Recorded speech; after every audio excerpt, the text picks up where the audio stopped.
My dear students, good morning to everyone. Welcome back on this channel Ajit Mathematics. आप सबका एक बार फिर से इस चैनल पर हार्दिक स्वागत है। आज हम लोग पढ़ेंगे ध्वनि के अंतर्गत विभिन्न माध्यमों में ध्वनि की चाल, उसके बाद प्रतिध्वनि के बारे में जानेंगे, श्रव्यता परिसर इत्यादि, इन सब के बारे में विस्तार से जानेंगे। उम्मीद करता हूं आप लोग अपनी वार्षिक परीक्षा की तैयारी कर रहे होंगे, अच्छे होंगे। आप अभी तक यदि इस चैनल को सब्सक्राइब न किए हों तो प्लीज अवश्य कर लें। तो अब हम देखेंगे ध्वनि की चाल भिन्न भिन्न माध्यमों में कैसी होती है। भिन्न भिन्न माध्यमों में ध्वनि की चाल भिन्न भिन्न होती है। माध्यम के बारे में आपने पढ़ा है, ठोस, द्रव और गैस, ये तीन माध्यम होते हैं। ठोस में जैसे कि लोहा, द्रव हो गया पानी, गैस वायु हवा, जिस माध्यम में हम वार्तालाप करते हैं तो ये गैसीय माध्यम है। मान लीजिए कोई लड़का है और एक पाइप, लंबा पाइप लोहे का लेकर के,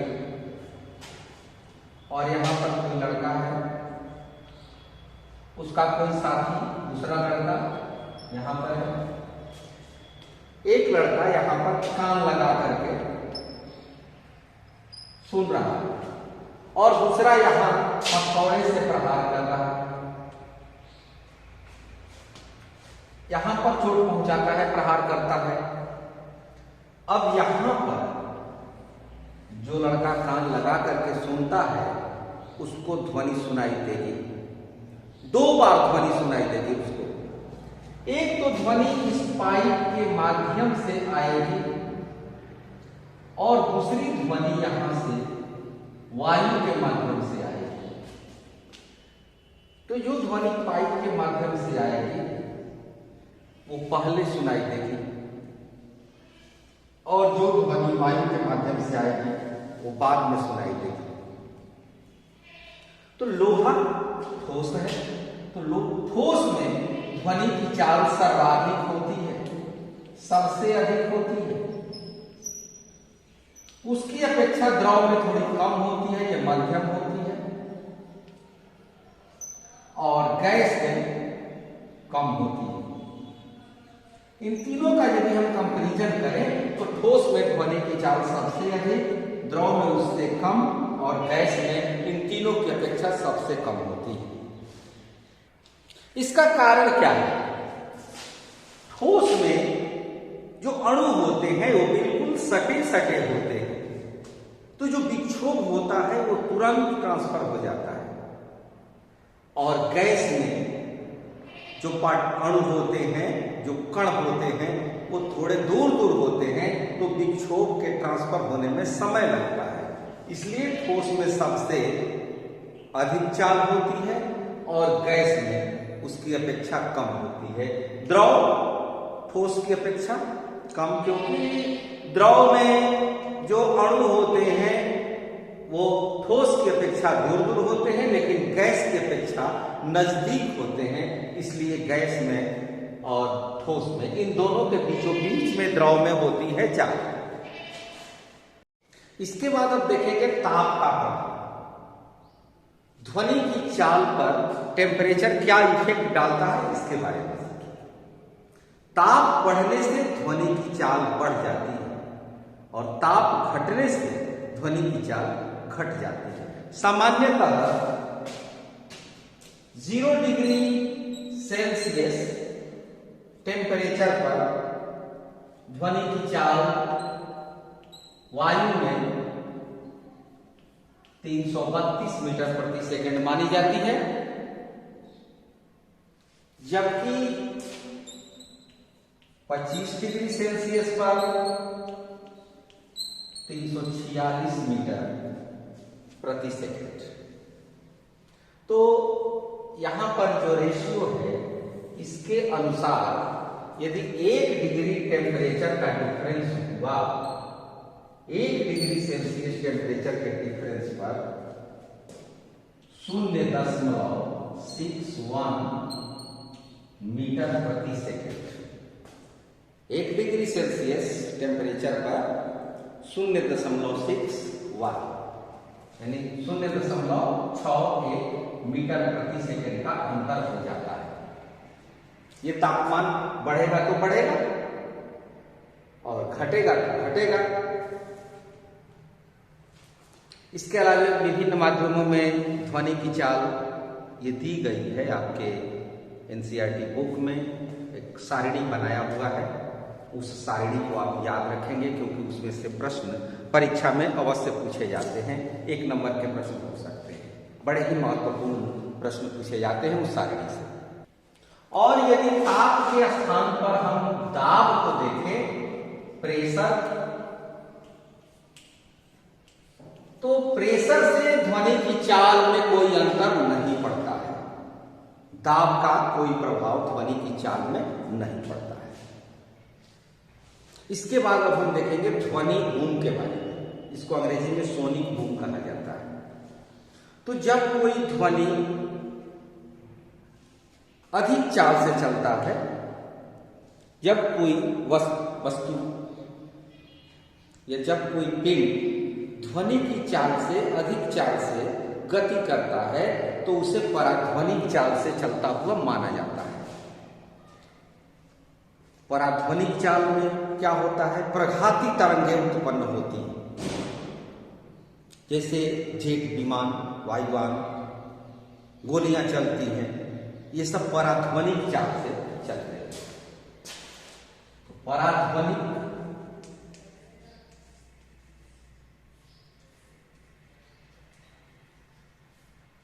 ध्वनि की चाल से अधिक चाल, साउंड के स्पीड से अधिक स्पीड हो तो उसे हम पराध्वनिक स्पीड कहते हैं।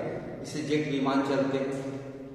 बरसात के दिनों में बिजली की जो कड़कड़ाहट, बादलों की चमक और कड़कड़ाहट जो होती है वो पराध्वनिक चाल है। उसमें क्या होता है? घरों में लगे हुए कांच के खिड़कियां चटक जाती हैं, टूट जाते हैं।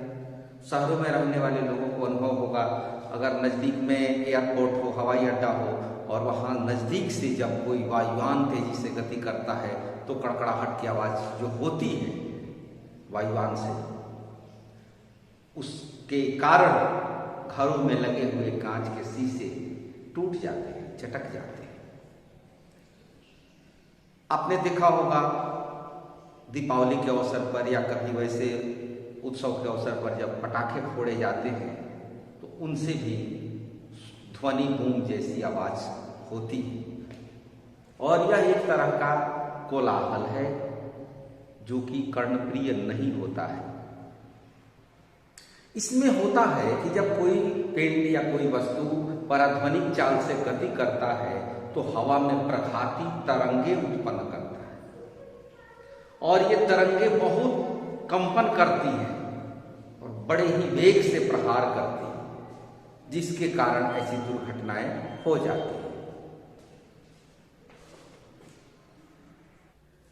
इसके बाद अब हम प्रतिध्वनि के बारे में जानेंगे। इको साउंड आपने सुना होगा, एक ही ध्वनि बार बार सुनी जाती है।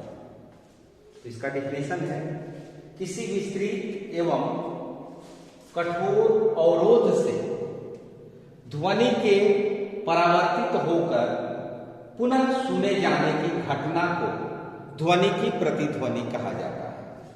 इको साउंड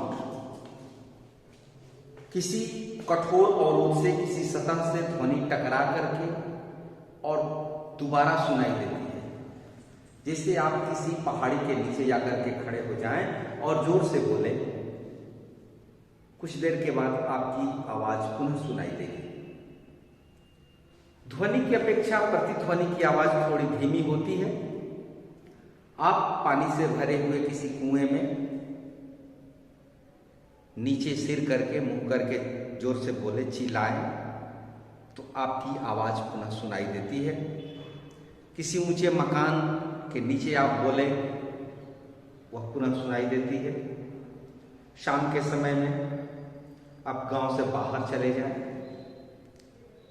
यदि ग्रामीण क्षेत्र के हैं तो खेत खलिहान बगीचे की ओर चले जाएं और वहां से आप जोर से कुछ भी बोलें, थोड़ी देर के बाद वही ध्वनि आपको दोबारा सुनाई देगी, रिपीट होकर के सुनाई देगी, और इसे हम प्रतिध्वनि कहते हैं। Repetition of sound due to the reflection of original sound by a large and hard obstacle is called an echo. प्रतिध्वनि के अंतर्गत एक बात और है, प्रतिध्वनि जो होती है वो मूल ध्वनि की अपेक्षा कुछ मंद होती है, क्योंकि मूल ध्वनि की ऊर्जा का कुछ अंश परावर्ती सतह पर और कुछ अंश आने जाने में अवशोषित हो जाता है, इसलिए वह थोड़ी मंद सुनाई देती है। और सुनी हुई ध्वनि की संवेदना हमारे मस्तिष्क में 0.1 सेकेंड तक बनी रहती है। 0.1 सेकेंड तक बनी रहती है और इसे हम श्रुति निर्बंध कहते हैं।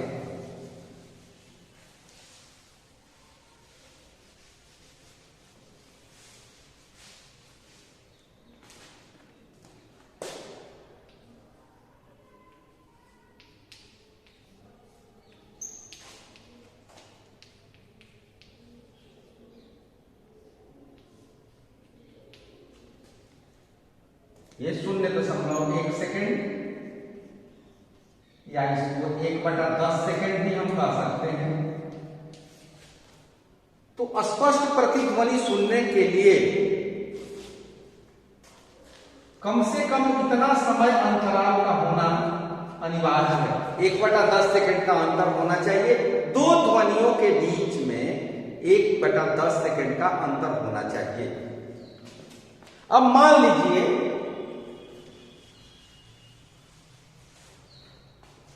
कोई श्रोता है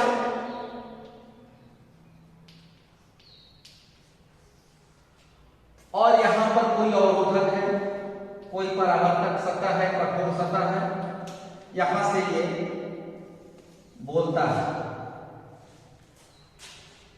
यहां से ये बोलता है श्रोता, ये ध्वनि यहां तक जाती है और मान लीजिए कि इसने डी दूरी को तय किया, डिस्टेंस डी तय करके ए से बी तक पहुंचता है और पुनः यहां से टकरा करके ये ध्वनि प्रतिध्वनि के रूप में पुनः ए पर आकर के सुनाई देता है। तो जाने में डिस्टेंस डी, फिर उतना डिस्टेंस आने में, टोटल डिस्टेंस कवर करना होगा इसको 2d।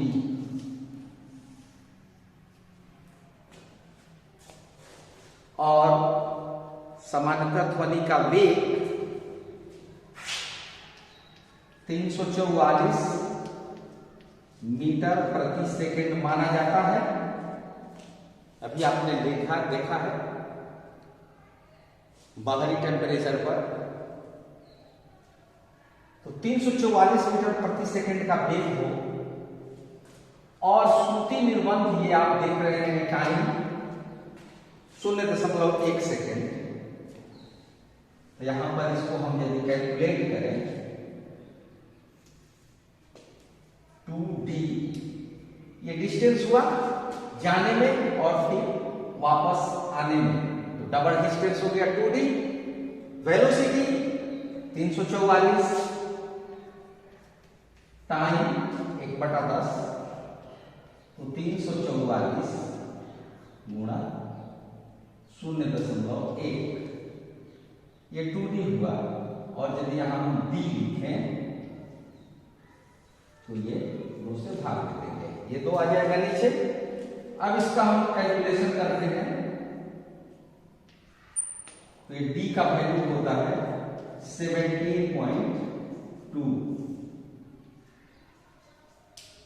तो d = 17.2, 17.2 मीटर। तो स्पष्ट प्रतिध्वनि सुनने के लिए श्रोता और परावर्तक सतह, इनके बीच का डिस्टेंस कम से कम न्यूनतम दूरी होनी होनी चाहिए 17.2 मीटर की, तब हम प्रतिध्वनि को सुन सकते हैं। तो यहां पर एक फॉर्मूला आपको मिला, 2D is equal to V into T. इसके आधार पर हम D का मान लिख सकते हैं V इंटू टी बाई 2। यदि V का वैल्यू मालूम करना हो तो V is equal to 2D by T. T का मान निकालना हो तो 2D बाई V। तो इस तरह से यह फॉर्मूला है और इनका उपयोग हम आंकिक प्रश्नों को सॉल्व करने में करेंगे। तो इस तरह से आप इतनी तैयारी करेंगे। इसके बाद कुछ न्यूमेरिकल्स इसी आधार पर मैं आपको बताऊंगा अगले क्लास में। यदि कहीं कोई समस्या होती है, कोई प्रॉब्लम कहीं समझ में नहीं आता हो, तो प्लीज कृपया कमेंट बॉक्स में अपने प्रश्नों को आप पूछ सकते हैं और इसके लिए आपको पूरी आजादी है, पूरी स्वतंत्रता है। कहीं कुछ सुझाव देना चाहते हैं तो आप सुझाव दे सकते हैं। क्या परिवर्तन मुझे करना चाहिए, कैसे आपका क्लास और अच्छा से होगा, इसके बारे में यदि कोई अपने सुविचार आप चाहते हैं तो अवश्य दे सकते हैं। आपका एक लाइक, आपका एक कमेंट हमारे उत्साह को, हमारे साहस को, हमारे परिश्रम को और आगे ले जाएगा। Thank you, all the best.